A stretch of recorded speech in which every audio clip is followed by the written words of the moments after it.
چوہدری صاحب مجھے وہ ایک سے زیادہ مواقع یاد ہیں کیونکہ میں کسی کو کوٹ نہیں کر رہا، میں نے اپنی آنکھوں سے دیکھا ہے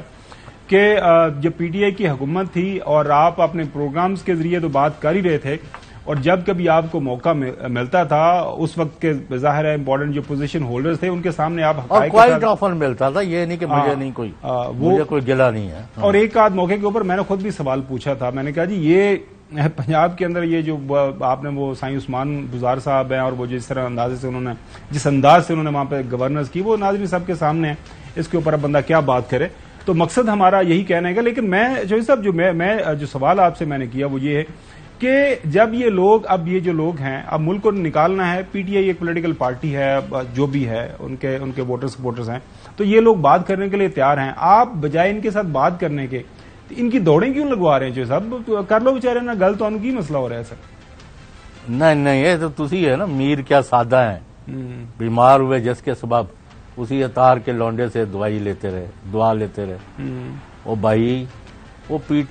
ڈی ایم جو ہے وہ کہتے ہیں عوام میں ہم نہیں گئے، عوام میں ہماری کوئی حمایت نہیں ہے،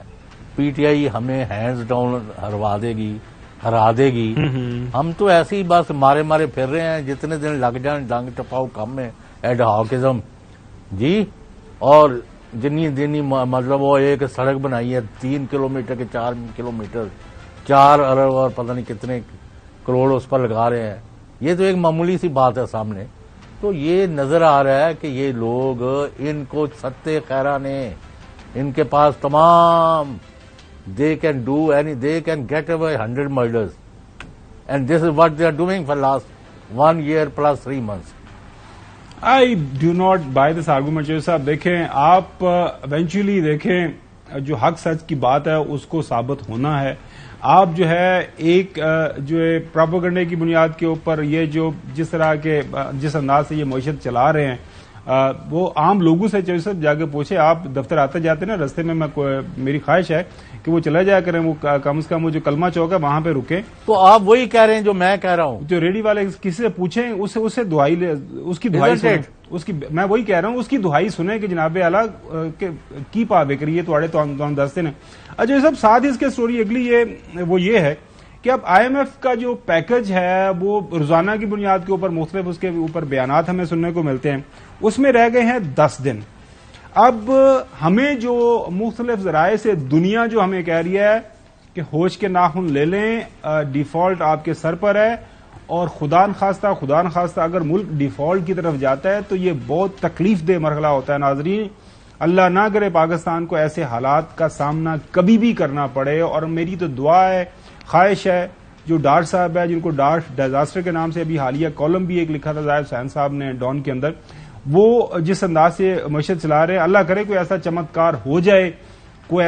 24 گھنٹے 48 گھنٹے اگلے 4-5 دن کے دوران کہ معاملات بہتری کی طرف چل جائیں اور ملک جو ہے ملک کے اندر جو ہے دودھ اور شہد کی نہریں بہنا شروع ہو جائیں۔ لیکن ناظرین آپ کو یہ بلومبرگ کے اندر ایک خبر چھپی ہے، بلومبرگ دنیا کا سب سے جو ہے معتبر ایک اخبار ہے، خاص طور پر معیشت کے حوالے سے، اقتصادیات کے حوالے سے، جس کے اوپر سارے کا سارا کامنٹ ہوتا ہے۔ یہ ہم آپ کو ذرا پڑھ کے سناتے ہیں، وہ سٹوری کیا انگریزی میں، اس کا ہم نے ترجمہ کیا ہے، سنیں ذرا۔ اگر آئی ایم ایف گرانٹ رواں ماہ نہیں ملتی تو مالی سال 2024 میں 2.5% کے خطب سے بہت کم رہنے کی توقع ہے۔ اگر آئی ایم ایف جون کے آخر تک امداد فراہم نہیں کرتا تو پاکستانی معیشت کو شدید نقصان پہنچے گا۔ نومبر سے تعطل کا شکار I M F bailout کا دوبارہ شروع نہ ہونا مالی سال 2024 کی پہلی ششماہی میں ڈالر کی شدید قلت کا سبب بنے گا۔ ڈالر کی قلت معاشی مشکلات کو طویل اور ڈیفالٹ کے خطرے کو نمایاں طور پر بڑھا سکتی ہے، اور اس کے نتیجے میں گروتھ ریٹ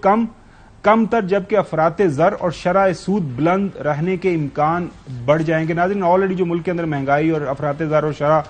سود کا حال ہے وہ اس وقت پاکستان کی 76 سالہ تاریخ میں سب سے زیادہ ہے۔ شرح سود 20% پہ ہے، مہنگائی 48% پہ ہے، افراط زر بس حساب کتاب بھی کوئی نہیں ہے۔ مالی سال 2024 کے آغاز میں زر مبادلہ کے ذخائر 4 ارب ڈالر سے کم ہونے کے باعث ڈیفالٹ کا خطرہ بڑھ گیا ہے، کیونکہ جولائی سے دسمبر کے درمیان اس سال ناظرین پاکستان کو 4 ارب ڈالر اضافی ادا کرنا ہوں گے جنہیں رول اوور بھی نہیں کیا جا سکتا۔ آئی ایم ایف نے مالی سال 2024 کو بجٹ تجاویز پر تنقید کرتے ہوئے کہا ہے کہ حکومت نے ٹیکس نیٹ بڑھانے کا موقع کھو دیا ہے۔ جیسے ایک نقصان دہ مثال قائم ہوئی ہے، جبکہ معاشی ماہرین کے مطابق IMF کے پروگرام کے بغیر پاکستان کے پاس تازہ بیرونی فنڈنگ کے آپشنز نہایت محدود ہیں۔ کسی بھی نئے بیل آؤٹ پر IMF کے ساتھ بات چیت اکتوبر میں انتخابات کے بعد تک شروع ہونے کا کوئی امکان نہیں، کیونکہ معاہدے تک پہنچنے میں وقت لگے گا۔ محتاط اندازے کے مطابق کسی نئے پروگرام کے تحت بھی IMF کی جانب سے دسمبر تک کوئی امداد جاری نہیں کی جا سکے گی۔ فی الحال اوسطاً 22% مہنگائی کی توقع کی جا رہی ہے، لیکن مسلسل درآمدی پابندیاں اور کمزور روپے مالی سال 2024 میں اندازوں سے کہیں زیادہ مہنگائی کا باعث بنے گا، جبکہ مہنگے قرض اور خام مال کی درآمد پر پابندیاں پیداوار کو مزید اچھا ہو جائیں گے۔ ناظرین، یہ چوہی صاحب اس پہ ابھی تھوڑی دیر میں ہم نے بریک پہ جانا، لیکن بریک سے جانے سے پہلے ناظرین آپ کے ساتھ ایک ایکسکلوسیو سٹوری شیئر کر دیں۔ یہ جو حالات و واقعات ہیں چوہی صاحب، میرے پاس خبر یہ ہے کہ ملک کے اندر اس وقت یہ جو غیر یقینی کا موسم ہے، حالات جو اس وقت حالات بنے ہوئے ہیں، محترم نواز شریف صاحب نے جو لا منسٹر ہیں اعظم نذیر تاڑ صاحب کو اپنے پاس طلب کیا ہے، ان سے پراپر بریفنگ لے لی ہے۔ ان کو بریف کیا جا رہا ہے کہ جناب اعلیٰ میں نے اگر واپس پاکستان جانا ہے تو میرے لیے وہ کون سے قانونی طریقہ کار ہے، وہ راہیں ہیں جو گانٹیں لگی ہوئی ان کو کھولا جا سکتا ہے۔ آپ کے لاہور سے احسن بون صاحب چیک کیجئے گا، وہ بھی ان کے ساتھ ہیں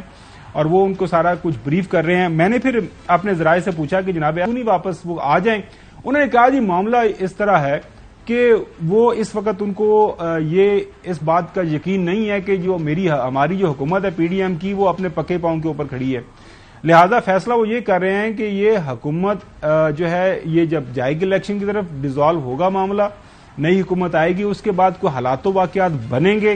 کوئی ماحول سازگار ہوا تو پھر میں پاکستان جاؤں گا، ادروائز جو ہے مشکل ہے۔ اب کیا اعظم نذیر تاڑ صاحب یا باقی پارٹی کو جو خواہش کر رہے ہیں کہ وہ آ جائیں، وہ ان کو مناتے ہیں یا نہیں مناتے، لیکن فی الوقت وہ راضی نہیں ہے۔